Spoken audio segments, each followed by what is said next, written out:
aussi, c'était très intéressant de voir à quel point c'est un plan qui est approprié par les acteurs du milieu, donc que les gens sont engagés vraiment par rapport à la mise en œuvre de ce plan. Donc, ça augure bien. Donc l'idée avec ce panel, c'est de réagir par rapport à ce plan. Et puis, comme vous le savez, donc le CRESP, c'est une entité avec une entité bicéphale à l'ECIUS, mais aussi l'université. Donc, deux entités qui sont appelées à travailler ensemble. C'est de voir comment cette collaboration pourrait être mobilisée pour la mise en œuvre de ce plan. C'est ce que les panélistes auront à nous dire. Alors, j'ai ça va être très, très court, et puis les panélistes, je leur demanderai d'être brefs dans leur réponse. Il y a deux questions que je vais leur poser successivement. La première question, c'est leur réaction à chaud. Donc, après avoir entendu ce plan, donc en quoi un tel plan d'action permet de répondre aux grands défis auxquels la région métropolitaine est confrontée. Donc, c'est à vous, n'importe qui peut commencer. Donc, il y a un certain... oui. Réaction à chaud. On peut y aller. Allez-y. On est tous à Ça fonctionne? Oh, mon Dieu. Ça fonctionne bien, en effet. Je vais commencer, mais vous pourrez renchérir, évidemment. Premièrement, merci d'être encore là à cette heure-ci. Moi, j'ai le cerveau qui est un peu en ébullition aussi. Et c'est pas évident, là, après cette présentation-là, de faire une synthèse. Pour aller rapidement, premièrement, je dirais que ce que j'ai entendu du plan, parce que c'est certain qu'on n'a pas toutes les actions là, dans le détail à cette heure-ci. Par contre, on sait très bien que les actions de santé publique, c'est soit des interventions directes ou des interventions davantage de soutien, de mobilisation des différents acteurs qui viennent intervenir. Donc, si on regarde les 5 défis qui ont été nommés, c'est certain qu'il y a plusieurs de ces défis-là qui vont être répondus par la concertation, la collaboration avec les acteurs pour qui on n'a pas tout le point de vue en ce moment. Je ne serais pas surpris d'apprendre que les 2 défis qui m'intéressaient particulièrement, c'est la question de la crise des opioïdes, que je recadrerais plus large que les opioïdes, si je pouvais le suggérer, et toute la question de la résilience des quartiers et des communautés face au changement climatique. Et pour faire vraiment vite, je dirais que pour moi, les défis, puis c'était pas clair avec la présentation qu'il y a eu, mais je dis pas que ça se fera pas, mais c'est d'intégrer toute la question de la complexité dans les actions qui sont à mettre en place, parce que c'est des problèmes complexes auxquels il faut s'attarder, mais ça va demander aussi des solutions qui sont complexes, et ces solutions-là, c'est pas facile de les catégoriser selon des déterminants ou des axes. Donc, il y a une réflexion à faire là, sur le travail probablement intersectoriel qui va amener des réponses plus complexes, mais c'est de cibler aussi des actions qui sont davantage collectives et structurantes plutôt qu'individuelles. Pour répondre à ces défis-là. À ce niveau-là, je trouvais que les 4 nouveaux déterminants étaient intéressants. Il y en avait encore qui étaient plutôt dans une perspective individualisante, mais certains avaient davantage de perspectives collectives ou d'actions qui vont viser les structures qui vont permettre d'agir, entre autres, sur la résilience de nos communautés et les différentes formes de crise. Merci. Bon, c'est une longue journée. Malheureusement, j'ai lu un article de Washington Post sur une étude qui vient de sortir à JAMA que sitting all day increases dementia risk even if you exercise. Alors, je ne sais pas si je passe à la défense maintenant, mais bon. C'était très intéressant, par contre, cette présentation, parce que ça démontre à la fois l'utilité et la complexité et les défis de avoir quelque chose de si intégré que ça. Alors, on voit aussi ici la tentative d'arrimer les déterminants, les 5 thématiques, les 4 axes, les plusieurs programmes, les politiques, les projets. Alors, je pense que ça couvre l'ensemble des défis, des enjeux des Montréalais, mais c'est vaste. C'est un peu comme les objectifs de développement durable avec tous les indicateurs. Comment est-ce qu'on peut arriver à les faire présentables pour ne pas tomber ni dans le blabla général, ni dans les micro-projets isolés, ni dans une longue liste d'éventail. Mais ce qui est pour moi, le plus rassurant, c'est le niveau d'implication et de mobilisation des différents acteurs qui me semble incontournable. Maintenant, si on peut aussi intégrer ou lier avec les autres, mais peut-être c'est là où nous pouvons donner un coup de main. Merci, Christina. Alors, pour compléter un peu ce que mes deux collègues ont dit, moi, ce que j'ai trouvé très intéressant aujourd'hui, c'est qu'on nous présente une santé publique moderne, modernisée. En fait, c'est plus la vieille machine très bureaucratique. On voit qu'il y a un virement vers le numérique. On voit qu'il y a des préoccupations pour rejoindre la population en général, pour rejoindre les différents groupes cibles, pour avoir un vocabulaire qui soit vraiment vulgarisé, accessible à tout le monde, avec des outils en ligne, avec des vidéos, etc. Alors moi, je suis très, très impressionnée par cela. On avait l'habitude des grosses briques, puis des gros pavés, puis des gros rapports de 190 pages que personne ne lisait. Là, je trouve que c'est vraiment une santé publique qui veut se réinventer, qu'on nous a livré aujourd'hui.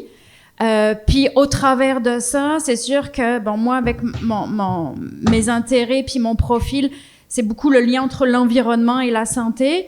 Avec les nouveaux, pas déterminants, mais en tout cas, bref, les nouvelles thématiques, nouveaux axes qui ont été présentés aujourd'hui.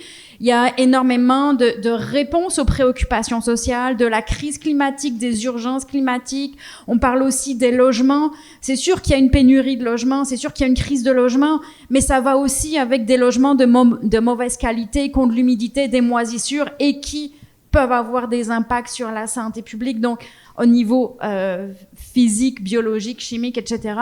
Donc on voit bien l'intégration de toutes ces préoccupations sociales-là en général.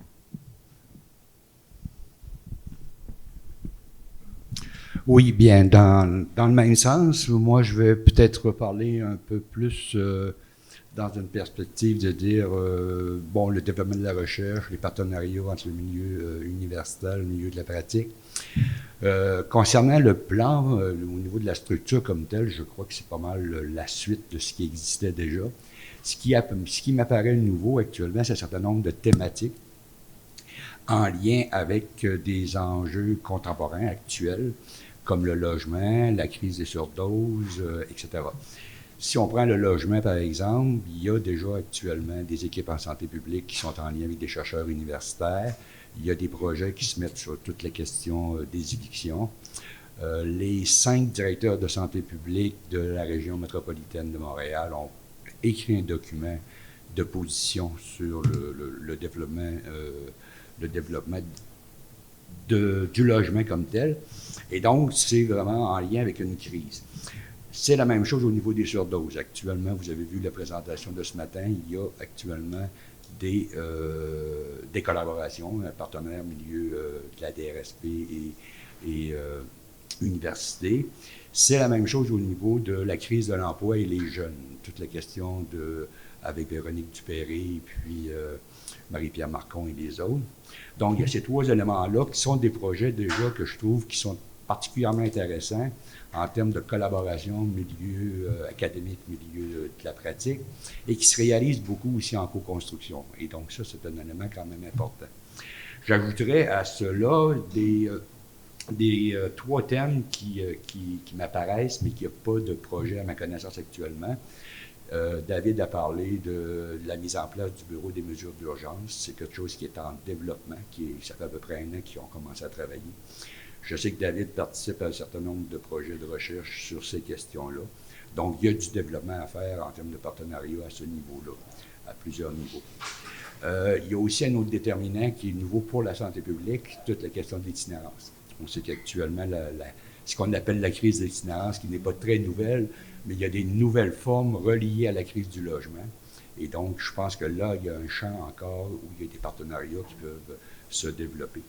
On a abordé moins la question, mais la question de la santé psychologique en santé au travail, je crois que c'est une dimension qui est importante et tout. Donc, moi, je partage tout à fait l'analyse que vous faites là, en termes de dire, on cherche de plus en plus. Si on remonte, par exemple, les années 80-90, la santé publique, c'était beaucoup très individuel, très habitude individuelle de vie, etc. Effectivement, depuis je dirais, le tournant des années 2000-2010, il y a eu un virage beaucoup plus axé sur la communauté, l'environnement, etc. Mais je pense que ça se poursuit. Puis, je trouve ça intéressant qu'aujourd'hui, en lien avec des situations de crise comme le logement, etc., qu'on puisse mettre de l'avant des stratégies et idéalement, éventuellement, renforcer les partenariats. Merci. Donc, de ce que vous avez dit, donc je retiendrai peut-être 3 messages pour Mylène et son équipe. Donc, un plan qui est en continuité avec ce qui existe déjà, mais qui adresse de grands enjeux contemporains. Vous en avez cité plusieurs. La question de la santé, au travail, la question des changements climatiques, la crise des opioïdes, entre autres. Deuxième message, un plan qui est exhaustif, mais donc, dans ce cas, veiller à ne pas trop se disperser, à avoir des priorités, des cibles. Troisième message, donc un plan qui adresse des problèmes qui sont complexes, donc s'assurer que les solutions restent complexes aussi, des solutions qui soient structurantes plutôt que des collectives, plutôt qu'individuelles. Donc ça recoupe ce que vous avez dit, et puis j'ai retenu l'idée, ce que Nolwenn a dit, donc en termes de, ça nous amène ailleurs, en termes de modernisation de la santé publique. Donc il y a une évolution qui s'est faite à ce niveau-là. Donc deuxième question pour vous. Donc donc on est au CRESP, comme je disais, qui est cette entité bicéphale, le CIUS et l'université. Comment vous voyez la contribution potentielle du CRESP et plus largement du milieu de la recherche à la réalisation de ce plan d'action? Quel type de partenariat, d'après vous, devrait être construit entre le milieu de la recherche et la DRSP pour faciliter la réalisation de ce plan? Est-ce que tu veux commencer? Super. Bon, c'est super, il y a énormément de possibilités, je pense. J'ai peut-être 4 points qui m'ont survenu. Un, c'est vraiment ce que le CRESP peut faire, nous comme CRESP, c'est de contextualiser, de faire des liens, d'apprendre de l'expérience de Montréal et le partager avec d'autres, mais aussi de ne pas faire en sorte que Montréal reste en silo, qu'il y a des choses comparatives à faire et collaboratives avec des régions en dehors de Montréal, en dehors du Québec, en dehors du Canada. Alors ça, c'est peut-être la première chose, contextualize, link and learn. Deuxième point, c'est par rapport au un positionnement, une analyse politique. Et on a entendu ça, on a sous-entendu ça un peu partout, et surtout dans l'analyse les mots de David au début et par rapport au racisme. Mais on peut aussi ajouter une analyse structurante et critique au niveau politique et des politiques qui va au-delà du secteur de santé, mais qui peut-être pourrait faire des liens avec les autres secteurs, mais aussi des autres cadres. Et pour faire cela, le troisième point, c'est de penser peut-être à un cadre, une cartographie vivante où nos projets sont cartographiés par rapport au plan et par rapport au cadre et vice-versa, que les activités du Paris peuvent être aussi cartographiées et mises en relation avec ce qui est fait chez nous, mais aussi ailleurs. Dernier point, j'ai pensé à des initiatives quand j'étais au Centre de recherche pour le développement international, où il y avait tout un programme de financement pour des projets pour la mise en œuvre à la convention cadre de l'OMS pour la lutte anti-tabac. Et peut-être on pourrait envisager des activités du CRESP pour des petits projets peut-être issus à la demande de la santé publique ou des partenaires de la communauté ou d'autres secteurs pour voir, OK, est-ce qu'on peut faire une rapide analyse sur X ou un projet de longitudinal sur Y qui serait directement lié à la mise en œuvre de ce pari et son mise en contexte. Alors voici quelques idées auxquelles j'ai pensé. Merci. Tu veux continuer? Non? Oui. Je vais prendre la parole, c'est correct, ça me dérange pas. merci. Ben, en fait, moi aussi, j'avais 4 points. Donc, on réfléchit peut-être de la même façon et certains points se recoupent. Mais je voyais comme rôle du CRESP, premièrement, documenter la contribution, mais aussi les besoins des différents acteurs à l'intervention. Donc, je disais tantôt, il y a une grande partie des interventions de santé publique qui sont portées par d'autres acteurs intersectoriels, qui sont institutionnels ou communautaires. Donc, d'entendre leurs besoins et d'entendre aussi leurs contributions et ce qu'ils peuvent apporter à l'intervention de santé publique. Le deuxième, ça sera sans grande surprise, de continuer à faire des recherches de type interventionnel, collaborative, pour améliorer les pratiques, mais entre autres les pratiques de ces acteurs-là aussi, donc des acteurs intersectoriels. Bon, évidemment, ceux de la direction de santé publique aussi, mais aller un peu plus largement.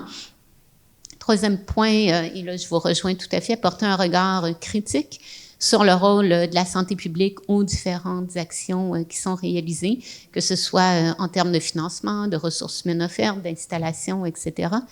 Et finalement, un point qu'on a peut-être un petit peu moins touché, mais que je crois vraiment essentiel, c'est nourrir à travers nos recherches l'action sociale et le plaidoyer lorsque nécessaire. On devrait également viser ce type de recherche qui permet de déployer, qui permet de nourrir le déploiement. Voyons, il rentre du temps, qui permet de développer un plaidoyer en faveur de la réduction des inégalités sociales et de santé. Merci. Je vais prendre la suite, puis moi aussi, j'ai 4 points. Alors, je trouvais ça vraiment intéressant quand ils ont présenté, par exemple, tous les projets pilotes.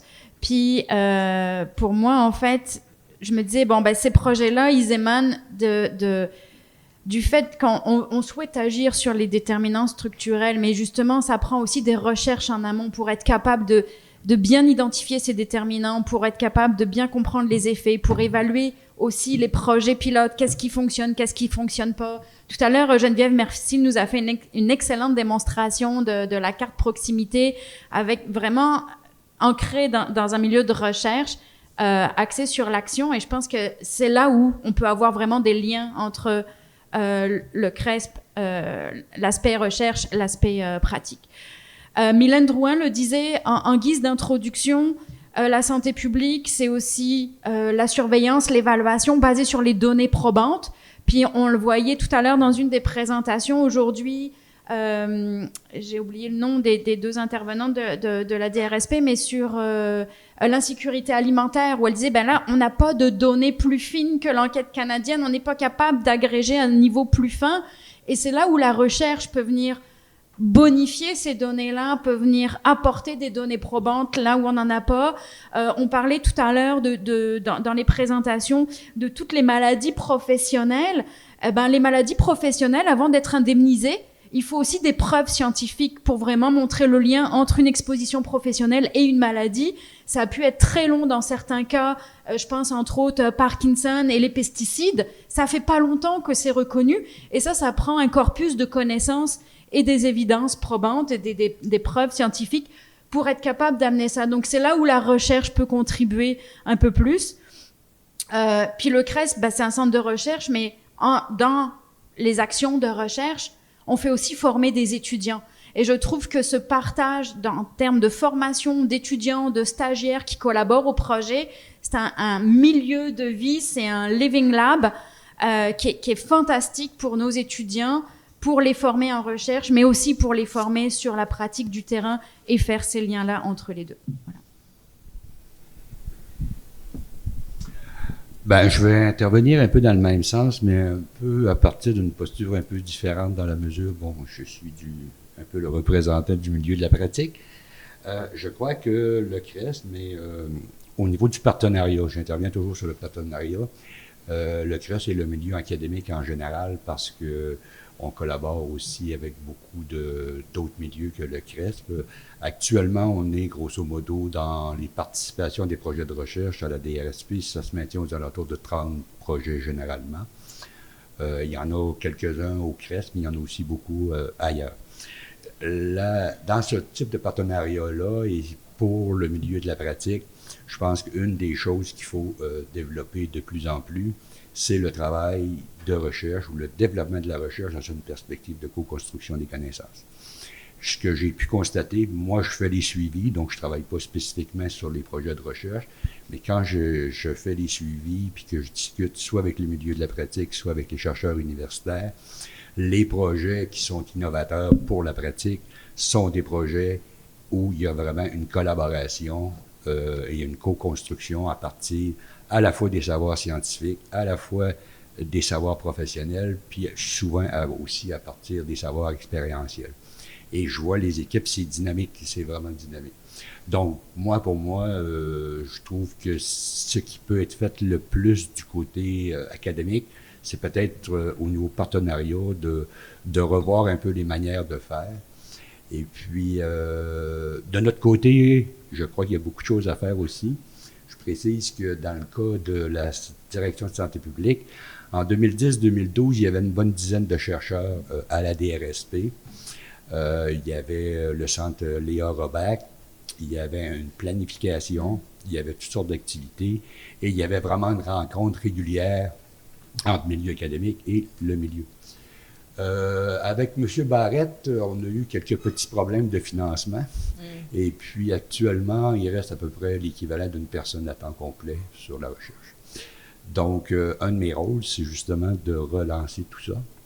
Mais c'est ce qu'on est en train de faire. Donc, en principe, vous avez remarqué que dans le plan, il n'y a pas de section sur la recherche comme telle, mais c'est en développement. Donc, l'idée est un peu de se donner une planification en termes de priorité de recherche, d'essayer d'investir davantage au niveau organisationnel de la DRSP, en essayant d'avoir des ressources, des chercheurs ou des gens qui vont être responsables de la recherche, et d'arriver à une planification et faire en sorte que dans le futur, dans combien de temps, ça je ne peux pas vous le dire parce que la DRSP est une grosse machine et c'est pas moi qui prends les décisions.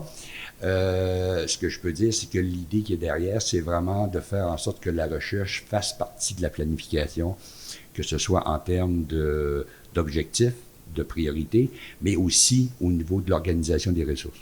Actuellement, ce qui nous manque beaucoup, c'est que on répond tout le temps.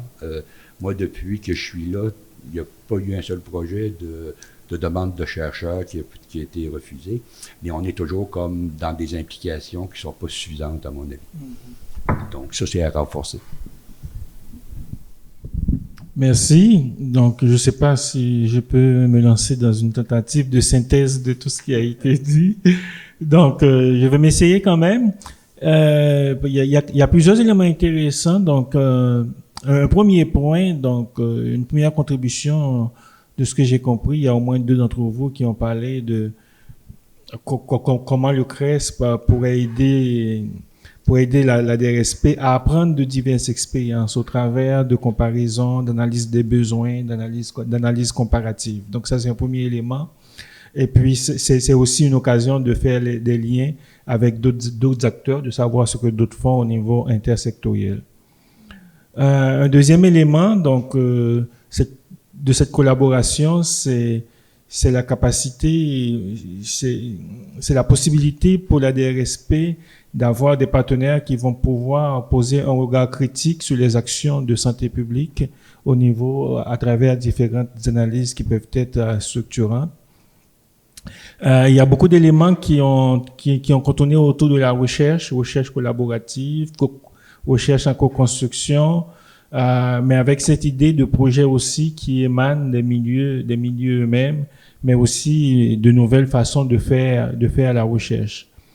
Vous avez aussi parlé d'appel à projet rapide, donc qui pourrait être effectué donc en fonction de besoins ressentis par la DRSP. Ou encore, ça pourrait être aussi des chercheurs qui évaluent des projets pilotes qui sont entrepris par la DRSP.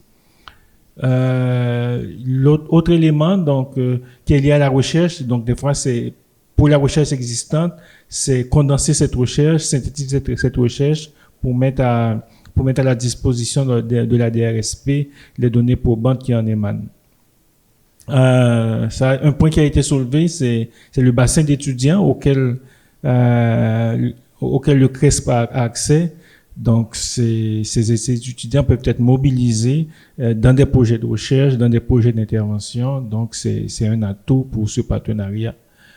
Et peut-être dernier élément, donc c'est Christina qui l'a évoqué. Je pense que c'est intéressant cette notion de cartographie, donc pouvoir cartographier ce que font les chercheurs, cartographier aussi ce qui est fait au niveau de la DRSP, de manière à pouvoir voir à partir de cette cartographie les maillages qui sont possibles.